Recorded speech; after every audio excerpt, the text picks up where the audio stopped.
येळकोट येळकोट येळकोट येळकोट छत्रपती शिवाजी महाराज की धर्मवीर छत्रपती संभाजी महाराज की राजे उमाजी नाईक यांचा राजे उमाजी नाईक यांचा हिंदवी स्वराज्याचे सरसंस्थापक छत्रपती शिवरायांना मानाचा मुजरा करतो। भारतीय राज्यघटनेचे शिल्पकार भारतरत्न डॉक्टर बाबासाहेब आंबेडकर यांना मानवंदना अर्पित करतो। आज आद्य क्रांतीवीर राजे उमाजी नाईक यांच्या जयंती सोहळ्याच्या निमित्ताने मंचावर उपस्थित असलेले छत्रपती शिवरायांचे वंशज आणि राज्याचे सार्वजनिक बांधकाम मंत्री सन्माननीय शिवेंद्रसिंह राजे भोसले, सन्माननीय आमदार विजयबापू शिवतारे, राहुलजी कुल, विक्रमजी पाचपुते, सचिनजी पाटील, आपले भटक्या विमुक्तांचा वाघ म्हणून ज्याला ओळखतात ते गोपीचंदजी पडळकर, रणजितसिंह नाईक निंबाळकर आणि ज्यांनी रामोशी, बेरड, बेडर सर्व समाजाला एकत्रित करून एक मोठा लढा उभारला ते आपले नेते दौलत नाना शितोळे। मंचावर उपस्थित वाल्मिकी गुरुपीठ कर्नाटकचे श्री श्री प्रसन्नानंदजी पुरी महास्वामी, प्रकाश सेठ धारीवाल, मोहनराव मदने, अंकुशराव जाधव, सन्माननीय आमचे सहकारी माजी आमदार संग्रामजी थोपटे, संजयजी जगताप, अशोकजी टेकवडे, बाबा जाधवराव, गणेश खोडे, शेखर वडणे, प्रताप पवार, प्रवीण भैया माने, हेमंत हरकरे, राहुलजी पाचरणे, हरिभाऊ लोळे, मयूर पाटील, आपले जिल्हाधिकारी श्री जितेंद्र डुडी, श्री संदीप सिंह गिल, श्री गजानन पाटील, श्री राजेंद्र रहाणे, मंचावरील सर्व मान्यवर आणि या ठिकाणी मोठ्या संख्येने उपस्थित असलेल्या माझ्या सर्व माता भगिनी आणि बंधूंनो, सर्वप्रथम इंग्रजांच्या विरुद्ध क्रांतीची ज्योत पेटवणारे आद्य क्रांतिकारक हुतात्मा राजे उमाजी नाईक यांच्या चरणी मी या ठिकाणी वंदन करतो आणि नतमस्तक होतो। आपण सगळे लोक आज त्यांच्या जयंतीच्या निमित्ताने या ठिकाणी एकत्रित आलो आहोत। आमचा रामोशी समाज, बेडर समाज, बेरड समाज या समाजाचा इतिहास अतिशय स्वर्णिम अशा प्रकारचा इतिहास आहे। संस्कृतीचं संवर्धन करणारा, देवदेश धर्माकरता लढणारा, निसर्गाचं संवर्धन करणारा अशा प्रकारचा दराखोऱ्यांमध्ये राहणारा हा समाज, खऱ्या अर्थानं या रामोशी समाजाचं नातं तर प्रत्यक्ष प्रभू श्रीरामांची आपल्याला पाहायला मिळतं। असे श्रीरामांचे वंशज असलेले आमचे रामोशी या ठिकाणी आज उपस्थित आहेत आणि आपल्या सगळ्यांना माहिती आहे, ज्याचा उल्लेख झाला मगाशी आपण फिल्ममध्ये देखील बघितलं, मोठ्या प्रमाणात दख्खनच्या इतिहासामध्ये आमच्या रामोशी समाजाच्या वेगवेगळ्या राजांनी केलेलं कार्य हे अतिशय अतुलनीय अशा प्रकारचं कार्य आहे। पण त्याच सोबत जो इतिहास आपण बघितलेला आहे, गुलामगिरीनंतर त्या गुलामगिरीतून बाहेर पडण्याकरता ज्यावेळी छत्रपती शिवरायांनी 18 पगड जातींना एकत्रित करून त्या ठिकाणी मावळ्यांची फौज उभी केली आणि स्वराज्याचा झेंडा हा या ठिकाणी या मराठी भूमीमध्ये लावला, त्या स्वराज्याच्या झेंड्यामध्ये खऱ्या अर्थानं ज्या ज्या लोकांनी अतिशय मोलाचं योगदान दिलं त्यातले प्रमुख हे बहिर्जी नाईक होते.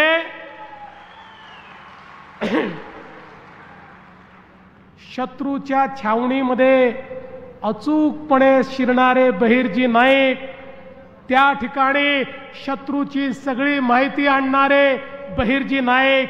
आणि एकदा बहिर्जी नाईकांनी सगळी माहिती आणली की महाराज त्या ठिकाणी गनिमी कावाचा वापर करायचे आणि 5000 मावळ्यांनी लाखोची फौज त्या ठिकाणी समाप्त करून टाकायचे आणि स्वराज्याचा झेंडा त्या ठिकाणी लागायचा.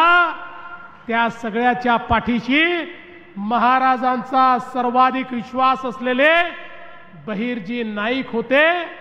आणि त्यांची ती गुप्तहेर पद्धत होती की ज्या पद्धतीमुळे स्वराज्याला सगळी माहिती आधीच मिळायची. आणि म्हणूनच बहिर्जी नाईकांना तिसरा डोळा म्हणून संबोधण्यात आलं. महाराजांचा डोळा, महाराजांचा कान हे बहिर्जी नाईक या ठिकाणी होते. आणि आमच्या रामोशी समाजावर महाराजांचा इतका विश्वास होता की अनेक किल्ले हे रामोशी, बेरड, बेडर समाजाच्या किल्लेदारांना महाराजांनी सोपवून दिले होते. महाराजांना माहिती होतं हा रामोशी इतका प्रामाणिक आहे, जीव गेला तरी किल्ल्याचं दार कधी उघडणार नाही, गनिमाला कधी सामील होणार नाही. हा विश्वास छत्रपती शिवरायांचा आमच्या रामोशी समाजाच्या प्रती होता. आणि म्हणून स्वराज्याच्या लढाईमध्ये, देव देश आणि धर्माच्या लढाईमध्ये अग्रसर राहिलेला समाज आमचा रामोशी, बेडर, बेरड समाज हा या ठिकाणी आपल्याला पाहायला मिळतो. आणि त्यानंतर मराठेशाही ज्यावेळी हळूहळू त्या ठिकाणी कमजोर झाली आणि इंग्रजांचं राज्य उभं राहायला लागलं, या देशामध्ये ब्रिटिश ईस्ट इंडिया कंपनीने आपली पाळं मुळं खालपर्यंत नेली. त्यावेळी खऱ्या अर्थानं ब्रिटिश ईस्ट इंडिया कंपनीला पहिला विरोध या भारतामध्ये कोणी केला असेल तर त्या व्यक्तीचं नाव होतं राजे उमाजी नाईक. आद्य क्रांतिकारक राजे उमाजी नाईकांनी हा निर्णय घेतला की या देशामध्ये परकीयांचं राज्य चालू देणार नाही. जे स्वराज्य छत्रपती शिवरायांनी उभं केलं ते स्वराज्य परत मिळवण्याची जबाबदारी आपली आहे. आपल्या लोकांना पारतंत्र्यात ठेवायचं नाही. आणि म्हणून त्या ठिकाणी स्वर्गीय उमाजी नाईकांनी, राजे उमाजी नाईकांनी खऱ्या अर्थानं एक सेना तयार केली आणि त्या सेनेने इंग्रजांना अशा प्रकारे सळो की पळो करून सोडलं. 1820 साली रॉबर्ट नावाच्या इंग्रजी अधिकाऱ्याने एक पत्र ईस्ट इंडिया कंपनीच्या माध्यमातून इंग्रजाच्या सरकारला त्या ठिकाणी लिहिलं आणि त्यात तो म्हणतो उमाजी रामोशी समाज, उमाजींचा रामोशी समाज हा इंग्रजांच्या विरुद्ध तिरस्काराने पेटला असून तो कोणत्या तरी राजकीय बदलाची वाट पाहत आहे. जनता त्यांना मदत करीत असून कुणी सांगावे हा उमाजी राजा होऊन छत्रपती शिवाजींसारखं राज्य तर स्थापन करणार नाही ना. अशा प्रकारचं पत्र हे इतिहासामध्ये उपलब्ध आहे जे खऱ्या अर्थानं त्या रॉबर्टने लिहिलं होतं. आणि मॅकॅन्टॉस सारखा अधिकारी, ज्या मॅकॅन्टॉसने खूप मोठ्या प्रमाणात इतिहास लिहून ठेवलाय, तो मॅकॅन्टॉस म्हणतो उमाजी पुढे छत्रपती शिवाजी महाराजांचा आदर्श आहे. त्याला जर फाशी दिली नसती तर तो दुसरा शिवाजी झाला असता. अशा प्रकारे मॅकॅन्टॉसने राजे उमाजी नाईक यांच्याबद्दल लिहून ठेवलेला आहे. आणि म्हणून आपण जर बघितलं 22 जुलै 1826 ला याच जेजुरीच्या कडे पठार भागामध्ये उमाजी राजे नाईकांचा राज्याभिषेक झाला.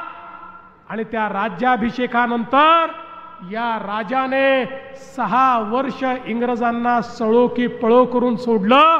इंग्रजांना जळी स्थळी काष्टी पाषाणी उमाजी राजेच दिसायचे आणि इंग्रजांच्या जाचातनं स्वतःचं स्वतंत्र राज्य तर त्यांनी तयार केलंच, पण एक उत्तम प्रशासकासारखे आज्ञापत्र त्यांनी तयार केले. कारण त्यापूर्वी 1817 साली ज्यावेळी इंग्रजांच्या कैदेमध्ये ते होते त्या काळामध्ये त्यांनी लिहायला आणि वाचायला शिकून घेतलं आणि त्यानंतर राजे झाल्यानंतर स्वतःच्या हाताने आज्ञापत्र तयार केली आणि त्या आज्ञापत्राच्या माध्यमातनं कुठल्याही गरिबावर अन्याय होणार नाही, कुठल्याही धार्मिक पूजेमध्ये व्यवधान येणार नाही आणि कोणीही कोणावर अत्याचार करू शकणार नाही, अशा प्रकारची आज्ञापत्र तयार करणारे राजे उमाजी नाईक त्या ठिकाणी होते. आणि म्हणूनच एक उत्तम प्रशासक म्हणून समाजातनं मोठ्या प्रमाणात त्यांना समर्थन मिळायला लागलं. इंग्रज इतके घाबरले होते की त्या काळामध्ये 1830 साली इंग्रजांनी त्यांच्यावर 10,000 रुपयाचा एक पुरस्कार ठेवला की राजे उमाजी नाईक यांची खबर देऊन जो पकडून देईल त्याला 10,000 रुपये. तेव्हाचे 10,000 रुपये म्हणजे आताचे किती कोटी रुपये याचा आपण हिशोबच लावू शकत नाही. शेकडो कोटी रुपये आजचे. म्हणजे तुम्ही विचार करा इंग्रज राजे उमाजी नाईकांना किती घाबरले होते की त्यांनी त्या काळात सर्वाधिक त्या ठिकाणी इनाम जर कोणावर लावला असेल तर तो उमाजी नाईकांवर लावला. इंग्रजांची अवकात नव्हती उमाजी नाईकांना पकडायची, पण दुर्दैवाने काही लोकांनी फितुरी केली. बघा स्वराज्याच्या इतिहासामध्ये छत्रपती संभाजी राजेंनाही कोणी कधी पकडू शकलं नसतं. अरे देश धर्म पर मिटने वाला शेर शिवा का छावा था, महापराक्रमी परम प्रतापी एक ही शंभू राजा था. तशा छत्रपती संभाजी महाराजांनाही कोणी पकडू शकलं नसतं, पण फितुरी झाली. तशीच फितुरी राजे उमाजी नाईकांच्या बद्दलही झाली आणि राजे उमाजी नाईकांना त्या ठिकाणी पकडण्यात आलं. आणि इंग्रजांनी निर्णय घेतला की या रामोशी समाजाला, बेरड समाजाला, बेडर समाजाला आणि या भटक्या विमुक्तांना या ठिकाणी शांत करायचं असेल तर राजे उमाजी नाईकांना जाहीर फाशी दिली पाहिजे. त्यातनं यांचा उत्साह कमी होईल, यांचं तेज कमी होईल, त्या ठिकाणी कुठेतरी हे घाबरतील आणि म्हणून भर रस्त्यावर राजे उमाजी नाईकांना फाशी देण्यात आली. पण त्या फाशीने आमचा बेरड समाज, बेडर समाज, रामोशी समाज थांबला नाही. त्यानंतरही ही लढाई अशीच त्यांनी सुरू ठेवली. बंधू भगिनींनो, या स्वातंत्र्याच्या लढाईमध्ये आमच्या आदिवासी समाजाने आणि आमच्या भटक्या विमुक्तांनी या ठिकाणी जे योगदान दिलेलं आहे, दुर्दैवाने आपल्या इतिहासाने हे योगदान कधीच लिहून ठेवलं नाही. आमच्या या समाजाच्या योगदानाला कधीच पुढच्या पिढीपर्यंत पोचू दिलं नाही. आणि इंग्रजांच्या तरी रक्षात आलं होतं की हे समाज असेच या ठिकाणी तेजस्वी राहिले तर आपण या भारतामध्ये राज्य करू शकत नाही. या समाजाचं तेज नष्ट करा, या समाजाची लढवय्यी वृत्ती नष्ट करा, यांची विजिगीषू वृत्ती नष्ट करा. आणि म्हणून इंग्रजांनी क्रिमिनल ट्राइब्स ऍक्ट त्या ठिकाणी तयार केला आणि या सगळ्या समाजांना गुन्हेगारी समाज म्हणून त्या ठिकाणी त्या कायद्याच्या माध्यमातून घोषित केलं. ते याकरता घोषित केलं नव्हतं की हा समाज गुन्हेगारी करत होता, ते याकरता केलं होतं की इंग्रजांना माहिती होतं यांना जर दाबलं नाही तर भारतावर राज्य करता येत नाही. आणि म्हणून यांना गुन्हेगारी समाज करा, यांना शिक्षणापासनं वंचित करा, यांना संस्कृतीपासनं वंचित करा, यांना परंपरांपासनं वंचित करा, यांना अशा प्रकारे दाबा की ज्यातनं हा समाज कुठेतरी दबला जाईल, पिचला जाईल आणि लढणं सोडून देईल. आणि म्हणून जवळजवळ 80 वर्ष आमचा हा समाज गुन्हेगारी समाज म्हणून त्या ठिकाणी मागे पडला. आणि म्हणूनच स्वातंत्र्य मिळाल्यानंतर देखील 5 वर्षापर्यंत आम्हाला गुन्हेगारी समाज म्हणूनच त्या ठिकाणी मानलं गेलं. पण त्यानंतर गुन्हेगारी समाजाचा शिक्का आमच्या माथ्यावरनं पुसला गेला. पण 80 वर्षाच्या या सामाजिक दबावामुळे, या सांस्कृतिक दबावामुळे, या शैक्षणिक वंचिततेमुळे समाज कुठेतरी मागे पडला. दऱ्याखोऱ्यांमध्ये, कडेकपाऱ्यांवर, जंगलामध्ये वावर करत असताना समाजाचं तेज हे कुठेतरी भंग पावलं. आणि म्हणूनच आज आवश्यकता आहे पुन्हा एकदा आमच्या या समाजाला तेच राजे उमाजी नायकांचं तेज परत करायची. आणि म्हणूनच आज आपल्या सरकारने हा जो प्रयत्न सुरू केलेला आहे तो हाच प्रयत्न आहे की आमच्या रामोशी, बेडर, बेरड समाजाला त्यांच्या इतिहासाची आठवण करून द्यायची, त्यांच्या शौर्याची आठवण करून द्यायची आणि पुन्हा एकदा या समाजाला देशाच्या आणि राज्याच्या आर्थिक प्रवाहामध्ये मुख्य धारेमध्ये आणायचं.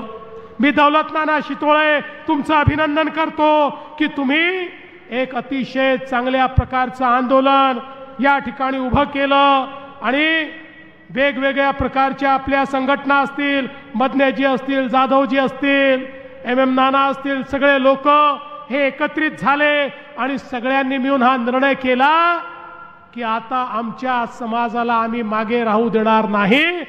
तर ज्या प्रकारे राजे उमाजी नायकांनी या समाजाला एक अभिमान दिला होता, एक स्वाभिमान दिला होता, तशाच प्रकारचा स्वाभिमानी समाज आम्ही उभा करू.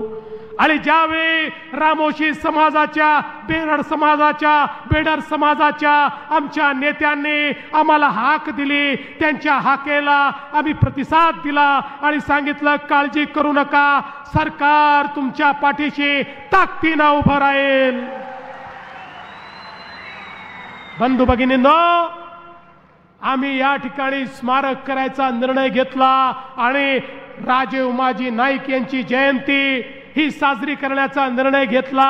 ही केवळ जयंती पुरतं नाही आहे, तर या निमित्ताने समाजाला एकत्रित करून समाजाचा इतिहास हा पुन्हा रोपित करायचा. समाजाला हे सांगायचं, अरे तुम्ही कोण आहात हे लक्षात ठेवा, तुम्हाला असं मागे राहून चालणार नाही. या ठिकाणी इंग्रजांच्या कुटील डावामुळे तुम्ही मागे राहिला असाल, पण आता मागे राहता कामा नये. आता येणाऱ्या पिढ्या या आमच्या पिढ्या पुढेच जाणार आहेत, आमच्या पिढ्यांना कोणी थांबवू शकत नाही. हे सांगण्याकरता खऱ्या अर्थानं हे कार्यक्रम आपण हातामध्ये घेतले आहेत. आणि म्हणूनच राजे उमाजी नाईक आर्थिक विकास महामंडळ हे आपण सुरू केलं आहे. आणि आता मला सांगताना नाना आनंद वाटतो, मागच्याच कॅबिनेटमध्ये आम्ही निर्णय केला, आता 2 लाख पर्यंतच्या कर्जाला कोणतंही तारण लागणार नाही, बिना तारणाचं कर्ज मिळेल आणि 15 लाखापर्यंत बिनव्याजी कर्ज आमच्या रामोशी तरुणांना त्या ठिकाणी देण्यात येईल. महामंडळाचे व्यवस्थापक या ठिकाणी आहेत, त्यांना मी सूचना करतो, शेवटी समाजामध्ये जागृती कमी आहे, नेते फिरतायत, पण तुम्ही देखील स्वतः समाजातले तरुण हुडकून काढा, त्या तरुणांना प्रशिक्षणाच्या योजना सुरू करा, त्या प्रशिक्षणानंतर त्यांना कर्ज द्या आणि त्यांना आपल्या पायावर उभं करा. नोकऱ्या मागणारे नाही, नोकऱ्या देणारे रामोशी तरुण या महामंडळाच्या माध्यमातून आपल्याला घडवायचे आहेत. खरं म्हणजे या तरुणाईच्या हातामध्ये खूप ताकद आहे, क्षमता आहे, त्याला योग्य वाट आपल्याला मिळवून द्यायची आहे. आणि म्हणून मी आपल्याला या ठिकाणी सांगू इच्छितो, एकीकडे महामंडळ आहे, दुसरीकडे या ठिकाणी महाज्योती सारखी आपली संस्था आहे, ज्या संस्थेच्या माध्यमातून स्पर्धा परीक्षांकरता मोठ्या प्रमाणात आपलं काम चाललेलं आहे. पण मला एक गोष्ट या निमित्ताने सांगायची आहे, आमचा रामोशी समाज छत्रपती शिवरायांनी गडांची जबाबदारी त्यांच्यावर दिली होती, सुरक्षेची जबाबदारी दिली होती, पारंपरिक पद्धतीनं तो सुरक्षा करतोय। आणि म्हणून आपल्या आर्थिक विकास महामंडळाने आणि सारथीने मिळून एक प्रशिक्षणाची योजना तयार करायची, जे प्रशिक्षण आमच्या रामोशी, बेरड आणि बेडर समाजाकरता त्यांना पोलीस भरतीमध्ये जास्तीत जास्त प्रशिक्षण मिळेल याकरता ही योजना तयार करायची, ज्या माध्यमातून प्रशिक्षित होऊन आमच्या पोलीस भरतीमध्ये आमच्या रामोशी, बेरड आणि बेडर समाजाचे जास्तीत जास्त तरुण आणि तरुणी देखील त्या ठिकाणी गेल्या पाहिजेत। याकरता एक नवीन योजना येत्या काळामध्ये आपण सुरू करू आणि त्यातनं निश्चितपणे हे कार्य आपण पुढे नेऊ। आमचे गोपीचंदजी पडळकर भटक्या विमुक्तांकरता, ओबीसी करता लढा देत असतात। आणि मगाशी बाबा राजेंनी सांगितलं, आमच्या सरकारची नीती पक्की आहे, एकाचं काढून दुसऱ्याला द्यायचं नाही। आमच्या सरकारची नीती पक्की आहे, दोन समाजाला भिडवायचं नाही। अरे इंग्रजांची नीती हीच तर होती, इंग्रजांनी आपल्या समाजाला त्या ठिकाणी एकमेकाशी त्या ठिकाणी झुंजवत ठेवलं, या समाजाला विभाजित ठेवलं आणि म्हणून इंग्रजांनी राज्य केलं। आपल्याला सगळ्यांना सोबत घेऊन राज्य करायचं आहे, त्यामुळे याचं काढायचं त्याला द्यायचं ही नीती आमची नाही। आणि म्हणून परवा मराठा समाजाच्या हिताचा विचार करताना ओबीसी समाजाचं अहित होणार नाही याला आम्ही प्राधान्य दिलं आणि तशाच प्रकारचा निर्णय आम्ही केला। आणि मला आपल्याला सांगितलं पाहिजे, विशेषतः मराठवाड्यामध्ये इंग्रजांचं शासन नव्हतं, मराठवाड्यामध्ये 1948 पर्यंत निजामाचं शासन होतं। त्यामुळे मराठवाड्यामध्ये एखाद्याला जर कास्ट सर्टिफिकेट पाहिजे असेल तर इंग्रजांचे रेकॉर्ड नाही आहेत। महाराष्ट्राच्या इतर सगळ्या भागामध्ये आपण जर एखाद्याला जातीचं प्रमाणपत्र पाहिजे तर इंग्रजकालीन रेकॉर्ड उपलब्ध आहे, तो रेकॉर्ड काढतो आणि त्या आपल्या जातीप्रमाणे तो प्रमाणपत्र मिळवतो। पण मराठवाड्यात ते मिळत नव्हतं, कारण मराठवाड्याचे सगळे रेकॉर्ड हे हैदराबाद गॅझेटमध्ये होते। आणि म्हणून आपण इंग्रजांचे रेकॉर्ड उपलब्ध नाही म्हणून हैदराबादचे गॅझेटमधले रेकॉर्ड चालतील अशा प्रकारचा निर्णय घेतलेला आहे। त्यामुळे ज्याच्याकडे नोंद असेल त्यालाच सर्टिफिकेट मिळणार आहे, सरसकट सर्टिफिकेट नाही। नोंद असलेल्यालाच त्या ठिकाणी सर्टिफिकेट मिळण्याच्या संदर्भात सोपी कार्यपद्धती आपण केली। यामुळे मराठा समाजाचा खरी नोंद असलेला जो व्यक्ती आहे तो वंचित राहणार नाही, त्याला त्याचा फायदा होणार आहे। पण त्याच वेळी ओबीसी समाजाच्या ताटातलं कुठेही काढून घेण्याचं काम आम्ही केलेलं नाही। आणि म्हणून हा निर्णय असा आहे की या निर्णयामुळे मराठा समाजाचं तर हित झालं आहे, पण ओबीसी समाजाचं बिलकुल अहित आम्ही होऊ दिलेलं नाही। आणि मी या ठिकाणी सांगतो, जोपर्यंत हे सरकार आहे काहीही झालं तरी ओबीसीचं अहित आम्ही होऊ देणार नाही। ओबीसीचं मंत्रालय तयार करणारं हे सरकार आहे, महाज्योती तयार करणारं हे सरकार आहे, ओबीसीची महामंडळं सक्षम करणारं हे सरकार आहे, 13 वेगवेगळी महामंडळं तयार करणारं हे सरकार आहे, ओबीसी करता परदेशी शिष्यवृत्ती देणारं हे सरकार आहे, ओबीसी करता फी प्रतिपूर्ती करणारं हे सरकार आहे, ओबीसी करता 42 हॉस्टेल तयार करणारं हे सरकार आहे, ओबीसी करता प्रशिक्षणाच्या योजना तयार करणारं हे सरकार आहे। याचं कारण आम्हाला हे माहिती आहे की जोपर्यंत छत्रपती शिवरायांसोबत लढणाऱ्या 18 पगड जातींना आम्ही मुख्यधारेमध्ये आणणार नाही तोपर्यंत शिवकार्य कधीच पूर्ण होऊ शकत नाही। ओबीसींचा त्या ठिकाणी उत्थान, ओबीसींचा विकास म्हणजे शिवकार्य आहे आणि ते शिवकार्य केल्याशिवाय हे सरकार कधीच थांबणार नाही। आणि म्हणून कोणीही मनात शंका आणू नका, आम्ही दबावापोटी काम करत नाही, आम्ही समाजाच्या प्रेमापोटी काम करतो। त्यामुळे कुठलाही समाज मागण्या घेऊन आल्यानंतर त्या समाजाच्या योग्य मागण्या या निश्चितपणे पूर्ण करण्याचं काम हे आमचं सरकार यापुढेही करेल। आणि दौलत नाना, काळजी करू नका, तुम्ही संकोच करत होतात, तुम्ही म्हणत होतात मागण्या तर अनेक झाल्या पण अजून मागण्या आहेत। समाजाच्या मागण्या कधी संपत नसतात, त्या एक संपली की दुसरी मागणी मागायची असते आणि तुम्ही मागत राहा आणि आम्ही देत राहू। आणि आम्ही का देऊ माहिती आहे? तुम्ही आम्हाला निवडून दिलं म्हणून देऊ शकतो। त्यामुळे आम्ही काही आमच्या पदरचं देत नाही, आमच्या खिशातलं देत नाही, आम्हाला तुम्ही देण्याचा अधिकार दिला म्हणून जे तुमचं आहे ते तुम्हाला आम्ही देतो आहे। त्यामुळे तुम्ही मागत राहा, जेवढी क्षमता असेल तेवढ्या क्षमतेनं देत राहू। आणि छत्रपती शिवाजी महाराजांनी जो मार्ग दाखवला, ज्या मार्गावर राजे उमाजी नाईक देखील चालले, त्याच मार्गाने 18 पगड जातींना सोबत घेऊन या महाराष्ट्रातल्या दीन दलित गोर